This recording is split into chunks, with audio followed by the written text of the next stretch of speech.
Bismillahirrahmanirrahim. Assalamualaikum warahmatullahi wabarakatuh. Pemirsa yang dirahmati Allah, marilah kita simak ceramah dari Ustadz Hanan At-Taqi dengan tema pesan Allah di balik cobaan yang kamu hadapi. Sebelumnya marilah kita berselawat terlebih dahulu. Allahumma sholli ala sayyidina Muhammad wa ala ali sayyidina Muhammad. Selamat menyaksikan. Pelajaran apa yang kita dapetin dari kehidupan Nabi di masa kecil yang sulit?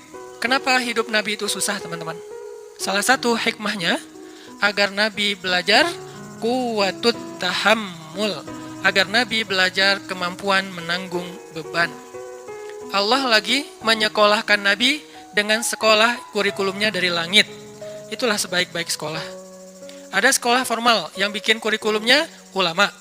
Ada sekolah yang disusun oleh saintis ataupun Diknas, pemerintah, sekolah-sekolah umum. Semuanya baik, tapi ada sekolah yang paling baik dan insya Allah nggak mungkin orang yang sekolah di situ tuh rugi, nggak mungkin. Udah sekolahnya gratis, hasilnya luar biasa, sekolah langit.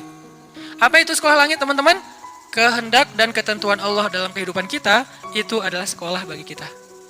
Dari sejak kita kecil, remaja, kemudian menjadi laki-laki, kemudian jadi dewasa, kemudian jadi tua. Itu semuanya ada madrasahnya. Dari kecil kita dilahirkan di mana, oleh orang tua kita siapa, dalam lingkungan apa, kita sedang bersekolah. Kurikulumnya Allah, gimana cara kita mendaftar dalam madrasah langit ini? Caranya iman. Nggak ada uang pendaftaran, nggak akan dicoret dan di DO gara-gara nggak bayar uang SPP, nggak ada ujian nasional, nggak ada ujian semester. Ujiannya adalah dalam bentuk kehidupan. Dan itulah madrasah kita. Sehingga dalam madrasah itu, Allah bukan mau ngasih kita ijazah bertuliskan nilai, angka, tapi Allah mau ngasih kita ijazah dalam bentuk sifat, dalam bentuk kematangan diri, dalam bentuk pemikiran yang dahsyat, yang jenius, yang brilian, yang lurus, yang kritis. Itu hasilnya. Kalau istilahnya ada materi-materi karakter building, ini karakter buildingnya langsung dari Allah yang lebih tahu tentang manusia. Huwa a'lamu bikum idh ansha'akum minal ard wa idh antum ajinnatun fi butuni ummahatikum. Dia lebih tahu tentang kalian, wahai manusia, ketika dia menciptakan kalian dari tanah. Siapa? Adam. Atau ketika kalian berada di dalam rahim ibu-ibu kalian. Siapa? Kita. Huwa a'lamu bikum. Allah lebih tahu tentang kalian. Sehingga yang lebih tahu ini memberi kalian madrasah. Sampai kita hari ini dapat madrasah dari Allah. Jadi ketika kita dapat ujian dalam hidup, kita coba bangun self-awareness. Oh, saya lagi sekolah sama Allah. Saya lagi disuruh latihan sama Allah. Latihan apa? Salah satu yang paling gampang adalah belajar quwwatut tahammul, kemampuan mengangkut beban. Terutama buat cowok. Fitrah kita itu diciptakan untuk mengangkut beban. Kita dijadikan lebih kuat bukan untuk gaya-gayaan, untuk mengangkut beban. Makin besar tanggung jawab dan beban yang dia ambil, makin dia cowok sejati. Rujulah kesatria namanya. Nabi dari kecil beliau dapat banyak ujian supaya punya quwwatut tahammul, mengangkut beban. Dan memang benar, Nabi itu sedang disiapkan oleh Allah untuk mengangkut beban yang paling berat, yang ketika dikasih ke langit, langit nolak. Dikasih ke gunung, gunung nolak. Dikasih ke matahari, matahari nolak. Dikasih ke semesta, semua semesta nolak. Dikasihlah kepada manusia yang bernama Nabi. Apa beban yang berat itu yang ditolak oleh semesta? Beban risalah. Satu tingkat lebih berat daripada beban nubuwah. Apa bedanya nubuwah sama risalah? Yang membawa nubuwah namanya Nabi. Yang membawa risalah namanya Rasul. Makanya ada Nabi, ada Rasul. Apa bedanya? Kalau Nabi dia nggak membawa ajaran baru, meneruskan ajaran Nabi sebelumnya. Tapi kalau Rasul membawa ajaran baru. Sehingga penolakan publiknya lebih tinggi. Ujiannya lebih berat kalau Rasul itu. Dia seperti membawa syariat baru. Kebayang ya? Kita udah punya tradisi, lalu kita juga punya nasionalisme. Kita punya budaya yang sudah sangat tua, lalu ditambah lagi dengan punya nasionalisme yang hampir 100 tahun itu, tiba-tiba datang seorang laki-laki mengatakan, tinggalkan semuanya, inilah yang benar. Gimana kira-kira penolakannya?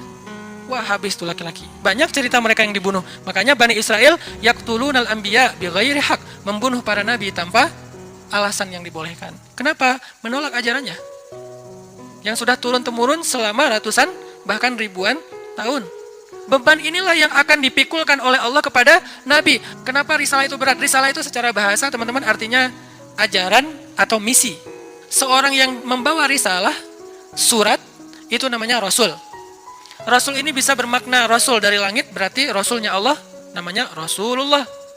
Bisa juga Rasulnya bumi, Rasul para raja, utusan para raja yang diutus ke raja yang lain, membawa surat dari raja ini, bisa surat rahasia, bisa surat tentang perang, bisa surat tentang damai segala macam.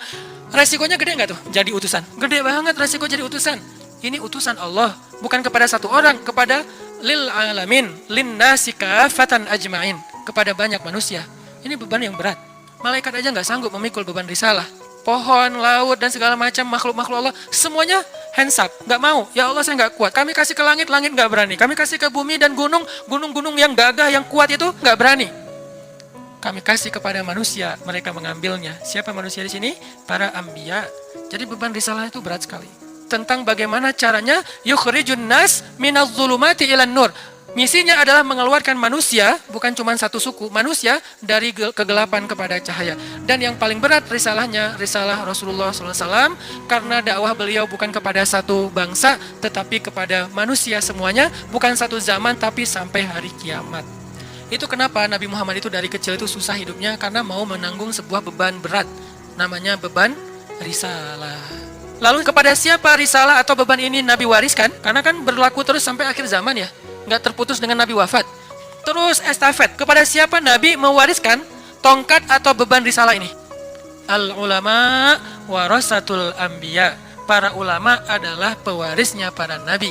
Para nabi tidak mewariskan harta dinar dan dirham. Para nabi mewariskan ilmu atau mewariskan agama.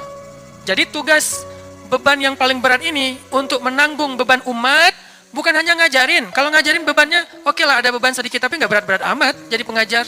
Yang berat itu adalah risalah, menanggung beban umat. Yang lapar harus dikasih makan, yang sakit harus dibantu berobat, yang miskin harus disantuni, anak yatim harus diberikan haknya, janda-janda yang nggak punya siapapun yang menafkahinya harus ada program untuk mereka. Banyak, pokoknya semua beban umat, dari mulai yang lapar paling kecil sampai korban perang. Itulah beban umat yang diambil oleh Nabi. Nggak boleh ada yang terzolimi di muka bumi.